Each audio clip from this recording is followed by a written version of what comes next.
River Phoenix seemingly had the world at his feet. Many would say he was the James Dean of his generation. He already had several hit films behind him, and his career in film and as a musician, it seemed, was unstoppable. But it was on Halloween, October 31st, 1993, that it all came to an end for River, when he died on the sidewalk in Hollywood on Sunset Boulevard at the age of just 23. This is a real-life story of River Phoenix. River Phoenix, birth name River Jude Bottom, was born August 23, 1970 in Madras, Oregon to his parents Arlen and John. River was the eldest of 5 children. He had 3 sisters, Rain, Liberty, and Summer, and a brother, Joaquin. Phoenix's family moved cross-country when he was very young. He would often play guitar while he and his sister sang on street corners for money and food to support their ever-growing family. In 1973, the family joined a controversial new religious movement called the Children of God. There were many claims of abuse going on in that cult, and River had even claimed that he himself had been abused while there. And although Phoenix rarely talked about it, he was quoted by his mother, Arlen, as having said, "They're disgusting. They're ruining people's lives." The family eventually grew disillusioned with the Children of God, and in the late 1970s, they moved to Florida. With the family's name originally being Bottom, this is where the family officially changed their name to Phoenix, after the mythical bird that rises from its own ashes, symbolizing a new beginning. For me,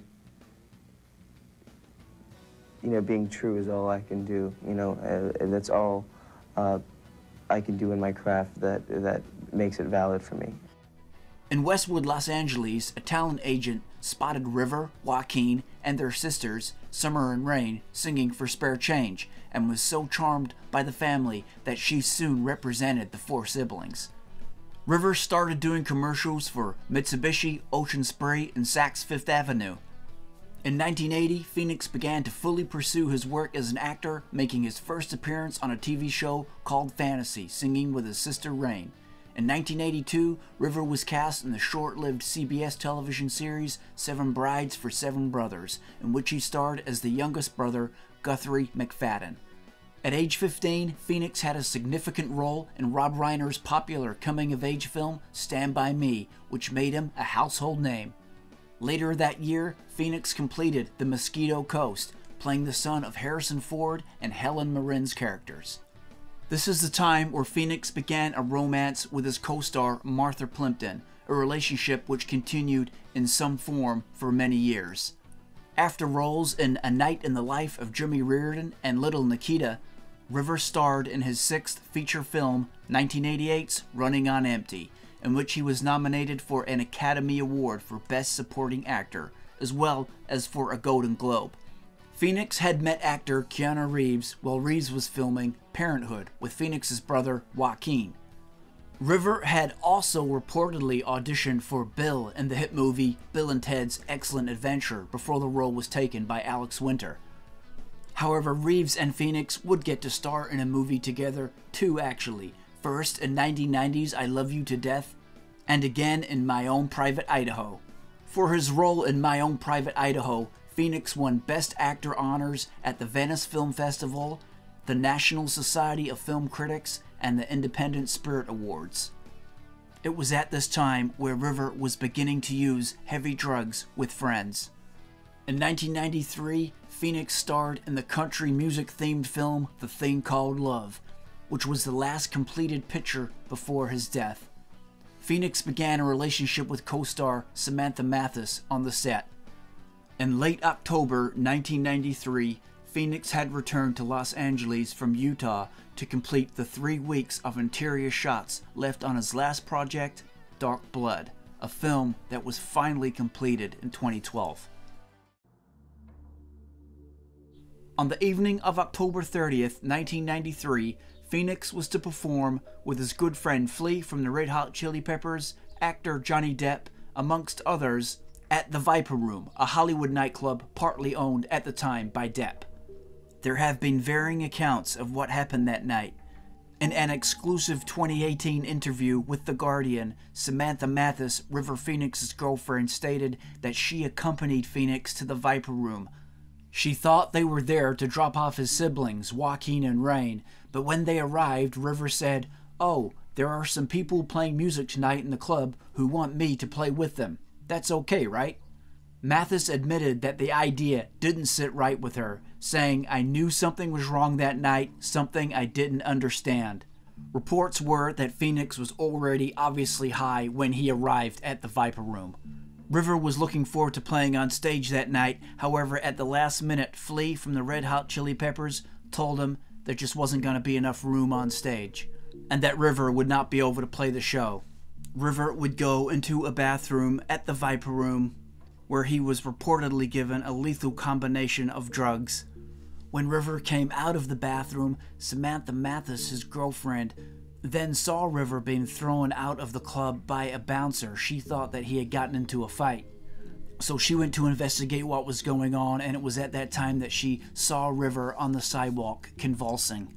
Samantha then frantically tried to get back into the Viper Room to find Joaquin and Rain. She eventually found them, got back outside, and by this time River had been on the sidewalk, having seizures for the last few minutes.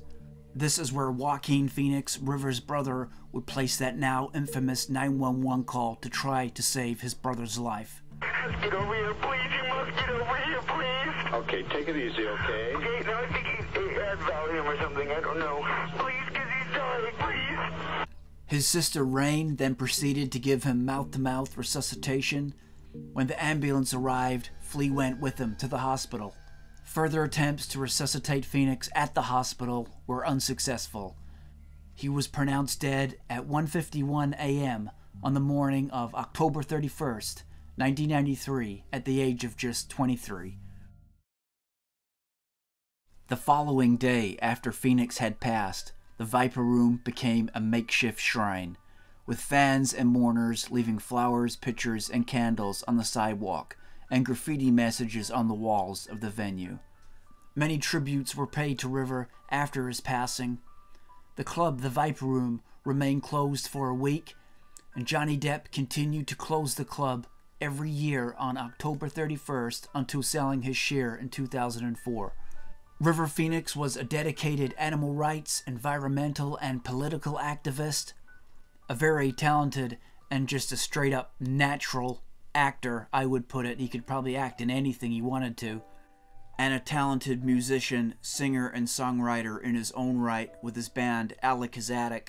Male actors who have accredited Phoenix as having a major influence as well as paving the way for them include Leonardo DiCaprio, James Franco, and many more. And to end the video on here, I got a couple of pictures of me outside the Viper Room. This is from a trip to Los Angeles that me and my brother took back in 2013. There were many great sights that we wanted to see in Hollywood while we were there, and this was definitely one of them. So I'm standing right on the spot there where River Phoenix passed away. Even went inside the Viper Room for like 2 or 3 minutes while the band was setting up in there. Nobody knew who we were, and after a couple minutes they're like, "Are you guys with the band? Who are you?" And they kind of moved us on after that. We had to go out, but it was kind of cool just to go in there and just to see the whole place and everything. A real piece of history right there. Not really good history, but still it was cool to be there anyway. A James Dean for a new generation, a bright and shining star, and a bright light that was extinguished far too soon.